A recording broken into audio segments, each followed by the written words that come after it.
Hi friends, કેમ છો? મજામાં?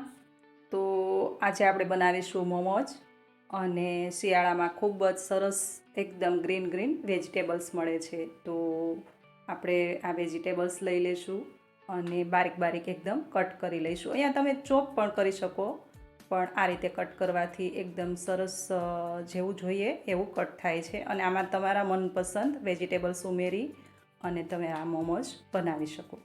તો જોઈએ આગળની પ્રોસેસ. તો અહીંયા આ વેજીટેબલ્સને મેં આ રીતે કટ કરી લીધેલા છે અને હવે બધા જ એક બાઉલની અંદર આપણે મિક્સ કરી. તો ફ્રેન્ડ્સ, જરૂરી નથી કે મેં જે શાકભાજી એડ કર્યા છે એ તમે પણ લો. તમારા ઘરમાં જે અવેલેબલ હોય એ પણ લઈ શકો અને આ રીતે મોમોજ બનાવી શકો. હવે આ ગાજરને આપણે આ રીતે છાલ ઉતારી લઈશું, ડીટીયું કટ કરીને બારીક બારીક કટ કરી લઈશું. તો આ રીતે કટ કરવાથી શું થાય છે કે એકદમ સરસ આનું ટેક્સચર રહે છે. તો ચોપરમાં જો ચોપ કરશો તો થોડું ઝીણું થઈ જશે. હવે આમાં આપણે 1 ચમચી મીઠું એડ કરી દઈશું અને ત્યારબાદ આને 10 મિનિટ રેસ્ટ આપીશું. મીઠાને બરાબર રીતે મિક્સ કરી લઈશું અને ત્યારબાદ ઢાંકીને સાઈડ પર રહેવા દઈશું. અને એ થાય ત્યાં સુધી આપણે મોમોઝ સાથે ખાઈ શકીએ એ માટે ટામેટાની ચટણી બનાવી લઈશું. તો અહીંયા 2 નંગ ટમેટાં લઈ લઈશું, 1 નંગ મરચું. હવે આને આપણે શેકી લઈશું. શેકવા માટે તમે તવી પર શેકી શકો અને જો સ્ટેન્ડ હોય તો સ્ટેન્ડ પર પણ શેકી શકો. આ રીતે સ્ટેન્ડ લગાવી લઈશું. ત્યારબાદ આ બધા ટમેટાં અને મરચું આ રીતે આપણે આમાં ગોઠવી દઈશું અને થોડી વાર માટે થવા દઈશું. ચેક કરી લઈશું. જોઈ શકો છો એકદમ સરસ છાલ શેકાઈ ગઈ છે. થોડું એવું તેલ મૂકી દઈશું ને ત્યારબાદ 1 મુઠ્ઠી સિંગદાણા, 10-12 લસણની કળી અને 2 ચમચી તલ એડ કરીને આને શેકી લઈશું. ત્યારબાદ મિક્સર જારની અંદર આ શેકેલા ટામેટાં, મરચું અને સિંગદાણા, તલ ને લસણ આ રીતે મિક્સરમાં આપણે એડ કરી દઈશું અને લીંબુનો રસ, નમક, ધાણા જીરું અને મરી પાવડર, થોડી એવી ખાંડ એડ કરીને મિક્સરને ચલાવી લઈશું. જોઈ શકો છો મોમોજની ચટણી એકદમ રેડી છે. હવે અહીંયા આ 1 વાટકો આપણે મેંદાનો લોટ લઈ લઈશું ને અડધો વાટકો ઘઉંનો. ત્યાર પછી પાણી એડ કરીને એકદમ રોટલીના લોટ જેવો આ ડોને બાંધી લઈશું. હવે તેલવાળા હાથ કરી આ રીતે તેલ લગાવી અને આ ડોને 15 મિનિટ માટે આપણે ઢાંકીને રેસ્ટ આપી દઈશું. ફરી પાછા જઈશું આપણે મસાલા તરફ. તો જે વેજીટેબલ્સ આપણે કાપીને રાખ્યા છે એ આપણે ચેક કરી લઈએ અને ઢાંકીને રહેવા દઈએ.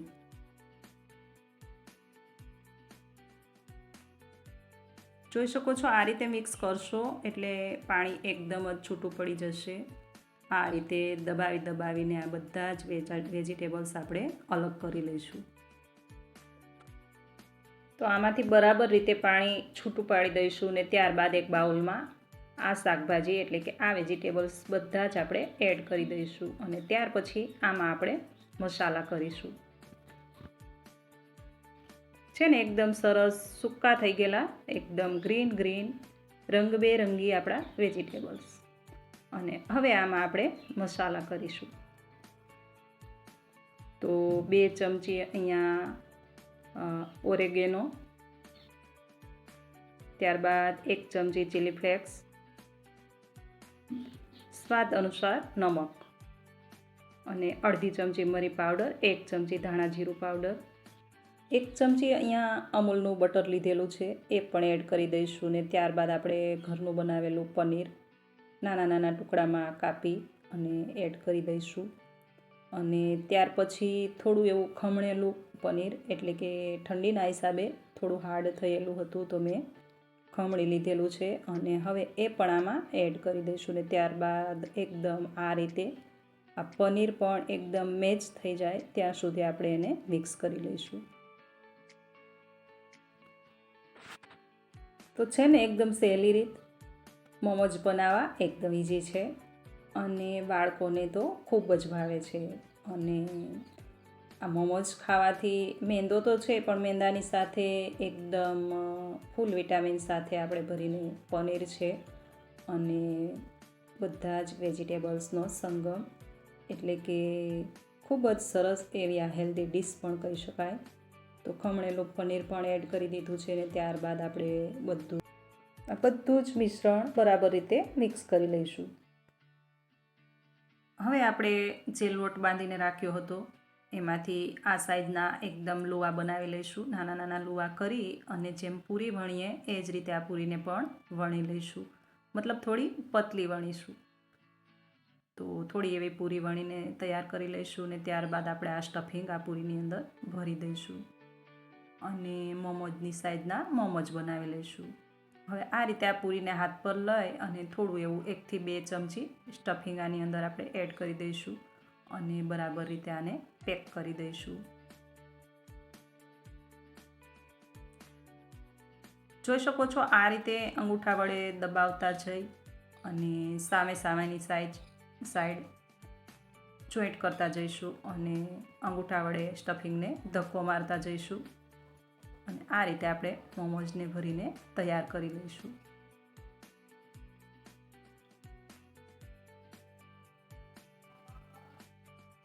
તો આ રીતે સ્ટફિંગ ભરાઈ જાય ને આપણા મોમોઝ એકદમ બધા સીલ થઈ જાય ત્યાર પછી આપણે એક તપેલામાં થોડું એવું પાણી મૂકીશું, એના પર એક સ્ટેન્ડ મૂકીશું અને સ્ટેન્ડ પર આપણે એક ડીશ મૂકી દઈશું. પાણાવાળી હોય તો પણ ચાલે, સાદી કોઈ ડીશ હોય તો પણ ચાલે અને એના પર 5 મિનિટ માટે મીડિયમથી સ્લો ફ્લેમની અંદર આપણે આ મોમોઝને સ્ટીમ કરી લઈશું. અને સિમ્પલ એવી એકદમ હેલ્ધી ડીશ બનીને તૈયાર થાય છે આ મોમોઝ અને બાળકોથી લઈને સૌ કોઈને ભાવે છે અને હેલ્ધી ડીશ છે તો જરૂર બનાવવી જોઈએ. તો તમે પણ બનાવજો અને કેવી લાગી તમને આ મોમોઝ રેસીપી જરૂરથી જણાવજો. હવે આ જ રીતે આપણે 5 મિનિટ માટે સ્ટીમ થવા દઈશું અને ત્યાર પછી એકદમ જ રેડી છે આપણા મોમોઝ. જોઈ શકો છો ગરમા ગરમ મોમોઝ સાથે શેજવાન સોસ અને ટામેટા કેચઅપ અને આપણે જે ટામેટા ચટણી બનાવી એ સાથે ખાવાની મજા જ અલગ છે. તો ફરી મળીશું એક નવી રેસીપી સાથે. ત્યાં સુધી આવજો.